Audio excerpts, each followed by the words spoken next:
Hello and welcome back to my channel. So I created another quiz here. It's called Hiragana Quiz 2.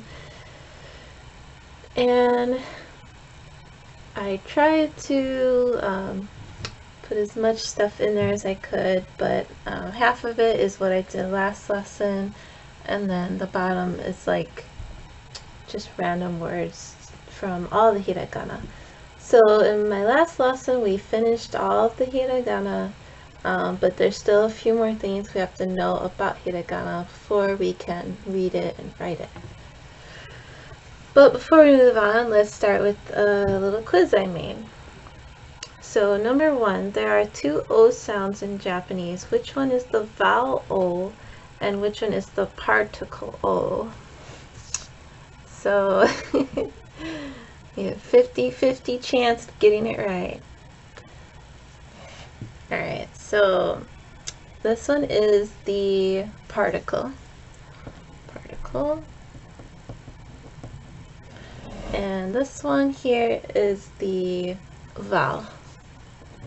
They're both pronounced the same, but this one is usually represented as wo in Romaji.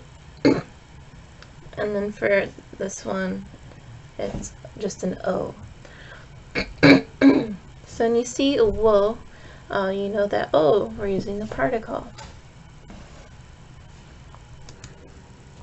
So number 2, what is the function of a particle in Japanese? I'm not like a big grammar buff or anything, but we're just going to keep it simple and say that it's a grammar function. So it's for grammar. It's for grammar. It connects together different parts of the, or different words of the sentence together. Hold on. It indicates the relationship between words in a sentence. So there we go. Indicates relationship between words.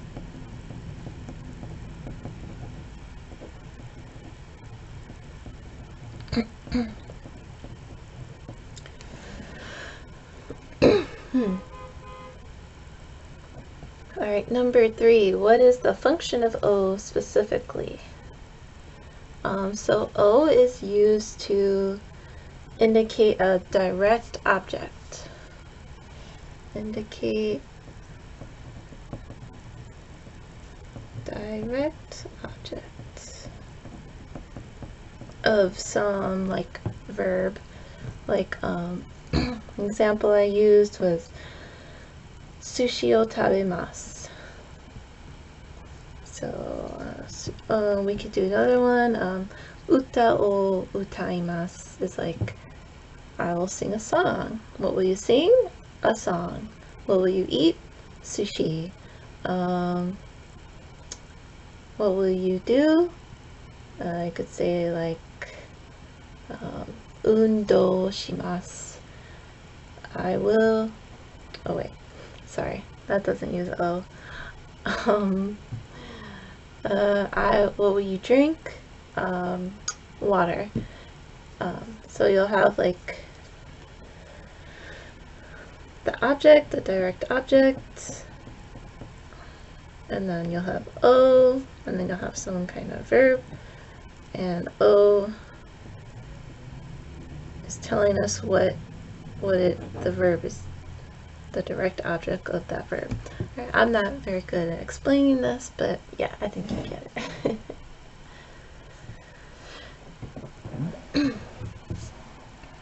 Alright, write these words into Japanese hiragana.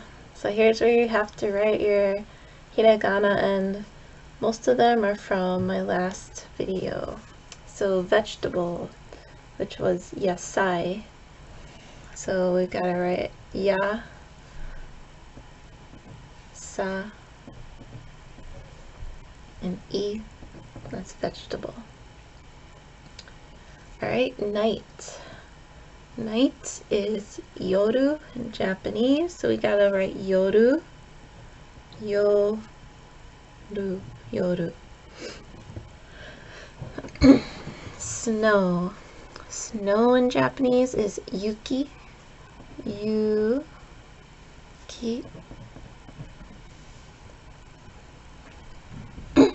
Sa and ki kind of look the same, but you need another line there.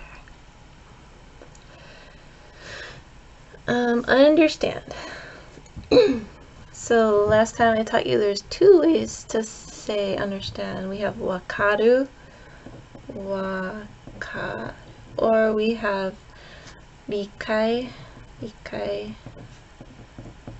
and I mentioned that wakaru is kind of like a common or everyday understanding, whereas rikai is more like a deeper understanding or comprehension, more logical, and also wakaru is a verb because it ends in ru.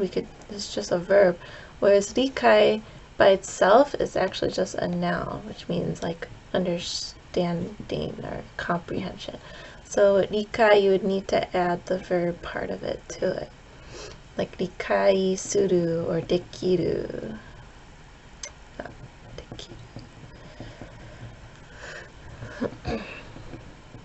Alright.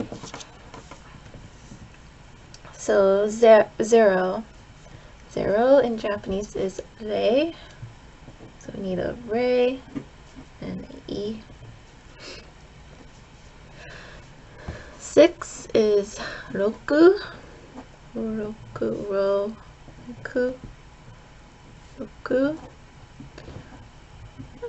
Later on we'll learn numbers, but for now, 0 is rei, 6 is roku. Well, this one is I, as in me, myself, and I used the word watashi. So we got wa, ta, and shi. Of course, there's other ways to say I, but that's the one I introduced you last video, last lesson.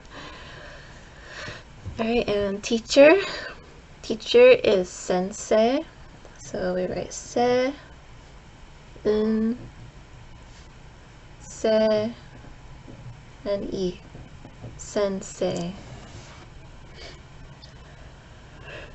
Alright, and then number 5, write the 5 vowel sounds in Japanese. Some of them I've already written down, like E here, and some are down here. But let's go ahead and write it. We have A, I, U, E, O. So we got A. This is just review. E, U, E, and O.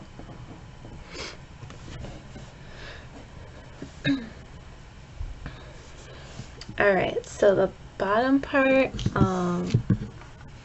so like you don't know all these words yet, but the point is that you recognize it, you're recognizing the hiragana at least, and you can write it into romaji.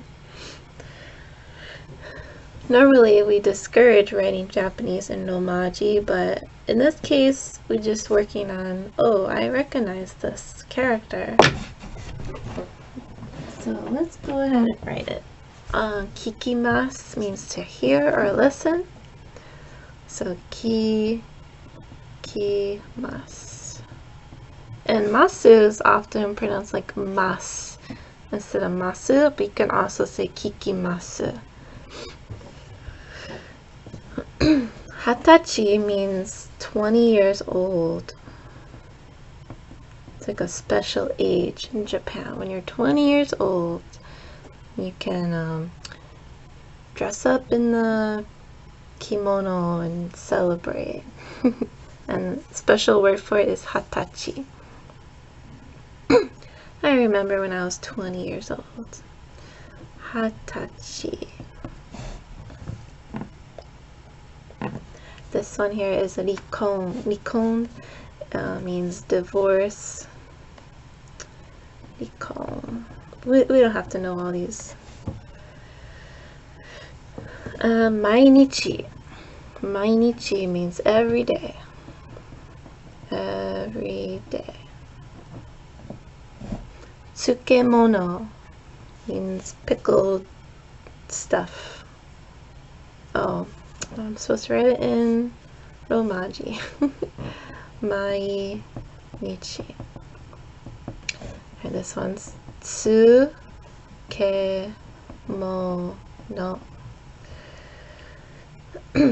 Kanshin. Kanshin.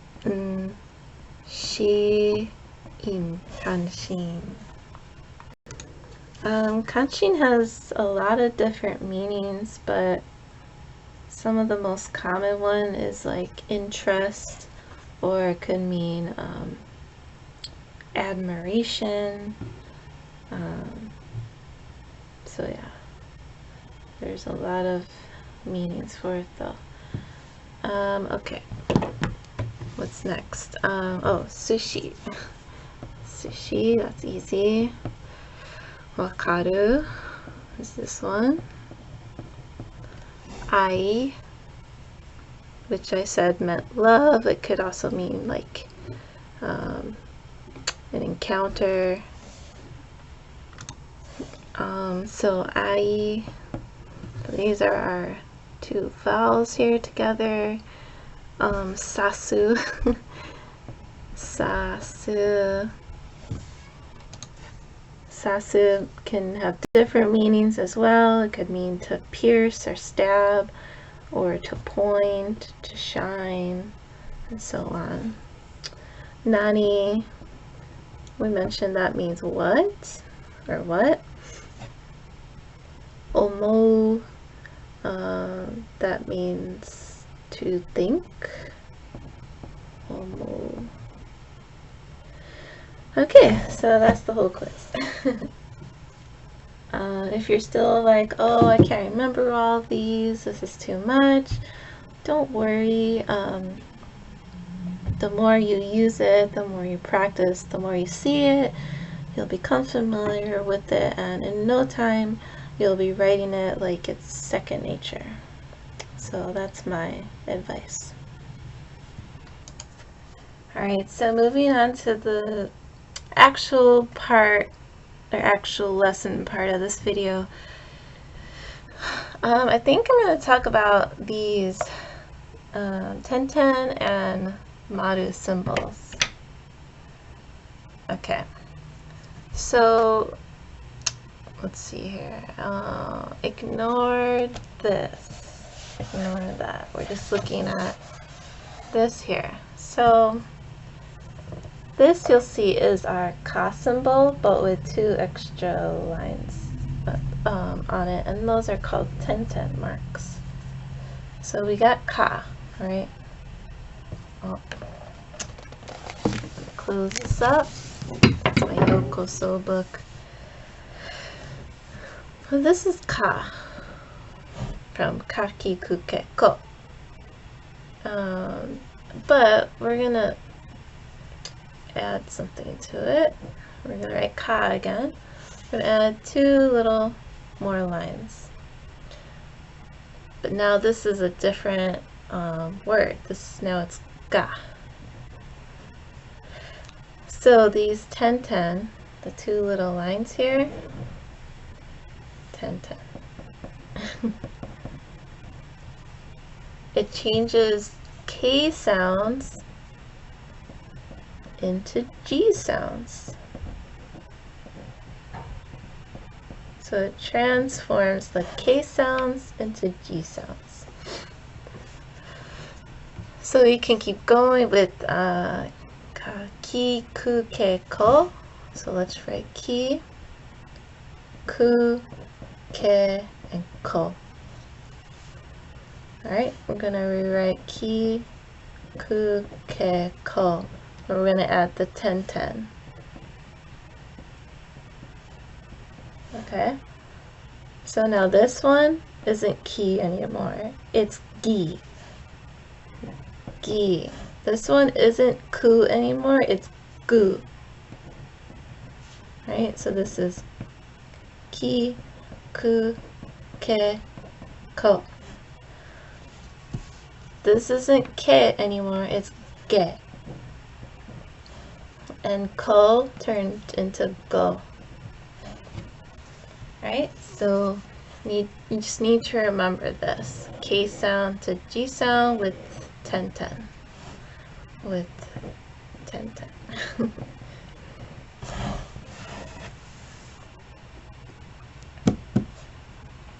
Alright, part 2.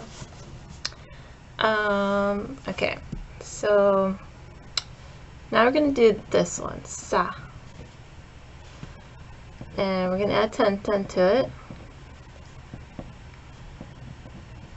And now it is not sa, it's za. Z-A, za. So as you can see, S sounds turn into Z sounds. That's our second rule. So let's do this now with the rest. Sa, shi, su, se, so. Shi, su, se, so.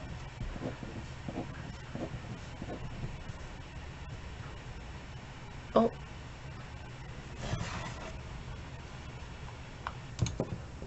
Okay, so I just realized we do have an exception to this. So she, when you add ten ten to she, it actually makes it G. But if you think about it, G could kind of sound like Z-I, you know, like Z, G, you know. So that's, but we say it's G. Yeah, G, G. But G and Z are almost very similar sounding. So yeah, that's the one you gotta watch out for. Okay, su goes to zu. Se turns into ze. And so becomes zo. So we have, instead of sa, shi, su, se, so, we have za, ji, zu, ze, zo. Za, ji, zu, ze, zo. Okay.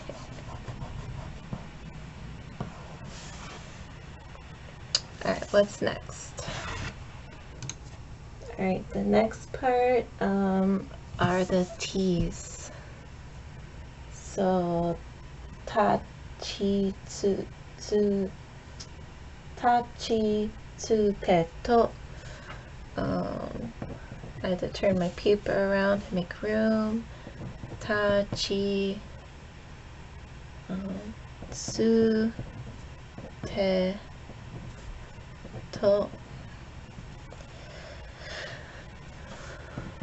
Ta, chi, tsu, te, to. Alright, so again, there's T sounds usually go to D sound, but of course there's some exceptions here. T sounds to D sounds. Put these in.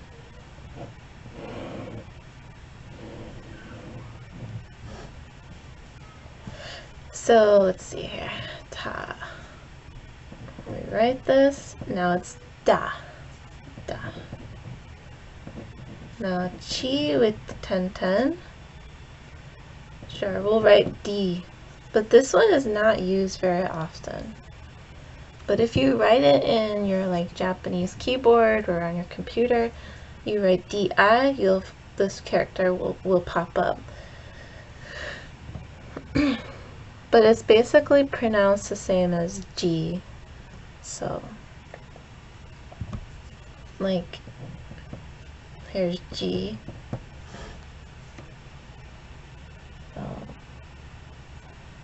or Z.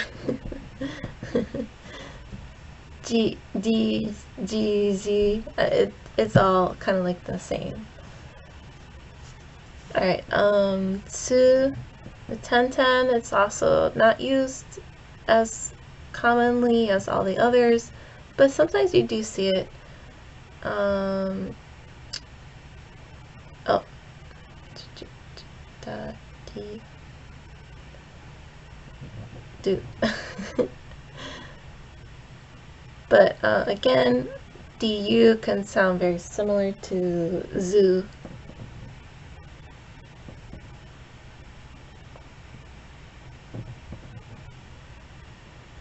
So like these two are used less than these two. So just remember that. Alright, te becomes de, and to becomes do.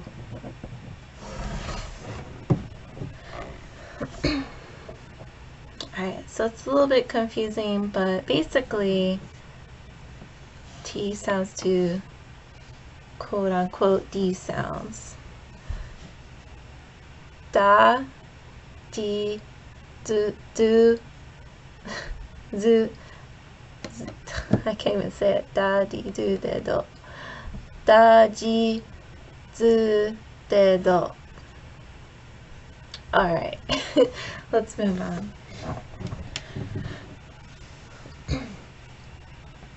The last one is, H sounds to B sounds.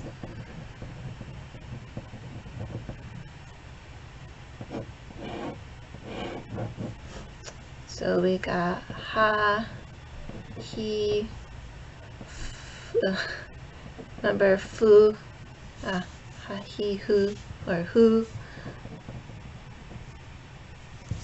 he, and ho. Hope I have room here. So we have ha, he, fu, he, ho. But with 10-10, H turns to B, so it's ba, ba. He turns to B, B. Fu or who turns to bu.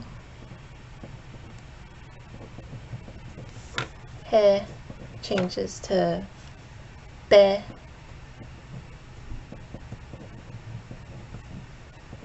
And ho changes to bo. So that one's a lot easier.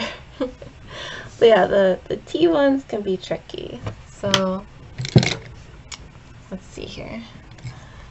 Mark this somehow.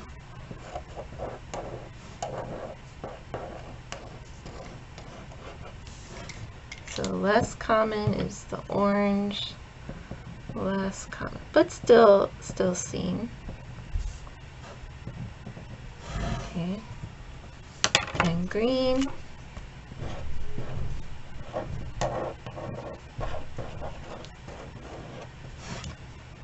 More common. More used.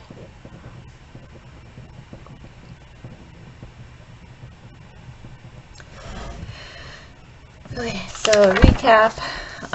K to G, K sounds to G sounds, S to Z sounds, like sa to za, K ka to ga, T sounds to D sounds, ta chi to te to, da di do de do, and H sounds to B sounds, ha hi hu he ho, ba bi bu be bo.